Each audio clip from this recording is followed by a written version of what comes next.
పిల్లలు లేరు, అన్ని రకాలుగా వాళ్ళకి అన్ని సమృద్ధిగానే ఉన్నాయి, సంపద ఉంది, మంచి భర్త ఉన్నాడు, అన్ని రకాలుగా ఉన్నాయి, కానీ సంతానం లేదు. దానికోసం రకరకాల పూజలు చేశారు, ఆఖరికి డాక్టర్ల దగ్గర తిరిగారు, అన్నీ చేశారు, అయిపోయింది. కానీ ఫలితం రావట్లేదు. అంతలోకి ఏదో మన మైక్ వచ్చింది, ధ్యానం సర్వరోగ నివారణ, ధ్యానంలో ఏం కోరుకుంటే అది అయిపోయింది అంటే, మా పిల్లలు ఏర్పడతారంటే మీరు ధ్యానంలో రండి, మీకు ఏ కాంటే అది వచ్చేసింది అన్నారు. సరే అని చెప్పేసి ఆవిడ వచ్చింది. రోజు మామూలుగా ఒక 41 రోజులు ధ్యానం చేయండి అంటే ఆవిడ వచ్చి రోజు చేయటం మొదలుపెట్టింది.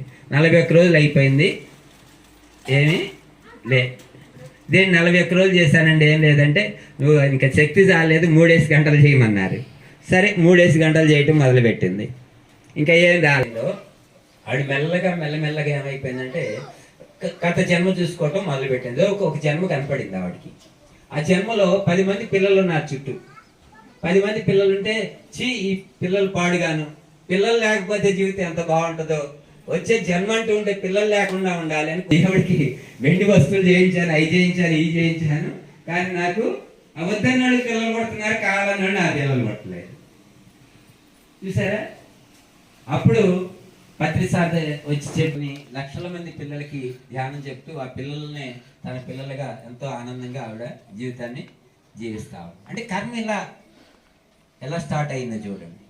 అంటే మాట మంత్రము మీకు తెలిసినా తెలియకపోయినా, ధ్యానం చేసినా చేయకపోయినా, మీకు బుద్ధి ఉన్నా లేకపోయినా, జ్ఞానం ఉన్నా లేకపోయినా, తెలివి ఉన్నా లేకపోయినా, మీకు తెలిసినా తెలియకపోయినా మన మాట మంత్రమే.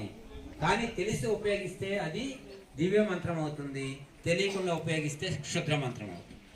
అది మనకి ఎదుటి వాళ్ళకి కీడు కలిగిస్తుంది, తెలిసి ఉపయోగిస్తే మనకి ఎదుటి వాళ్ళకి శ్రేయస్సుని కలిగిస్తుంది. దట్ ఈజ్ మంత్ర. మాటే మంత్రము.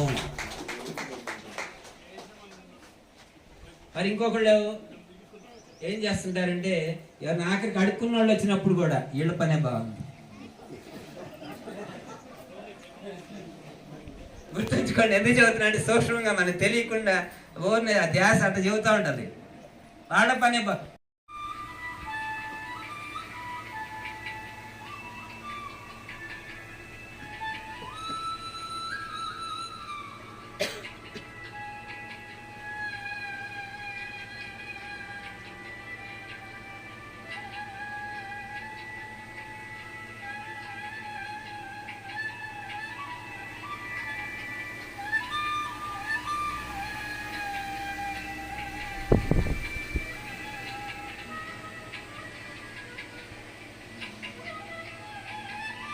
ఏం చేయాలో స్థిర సుఖ ఆసనం.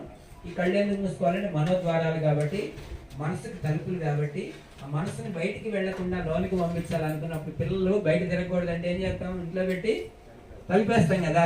ఇప్పుడు మనసుకి తలపలో నుంచి బయటికి వెళ్ళి బయట విషయాలు తీసుకురాకుండా తలుపేసేస్తాం. తలుపేంటివి? ఈ కళ్ళు.